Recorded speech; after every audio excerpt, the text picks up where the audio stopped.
વડોદરાથી દર્શક મિત્રો તમારા માટે શેવરોલેટ બીટ ડીઝલ હેચબેક ગાડી 2012 નું મોડેલ અને સેકન્ડ ઓનરશિપમાં છે અને ગાડી ડોક્ટર ઓનર ગાડી છે એટલે એકદમ વેલ મેન્ટેન છે।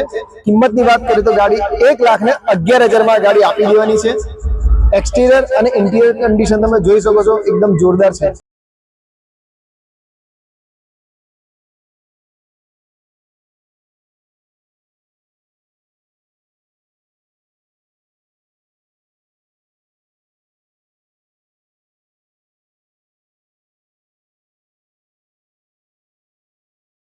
दर्शक मित्रों शेवरोलेट की Beat diesel 2012 second owner 68,000 genuine चलेली है। एंजिन નું एकदम परफॉर्मन्स जोरदार है। किंमत ની વાત કરીએ તો 1,11,000 માં ગાડી આપી દેવાની છે અને તમારી પાસે કોઈ જૂની ગાડી હશે તો આપણે એક્શન માં લઈ લઈશું એ પણ માર્કેટ કિંમતમાં। વહેલી તકે તમારે ગાડી બુક કરાવે તો સ્ક્રીન પર દર્શાવેલા નંબર પર કોન્ટેક્ટ કરીને ગાડી બુક કરાવી શકો છો। આભાર।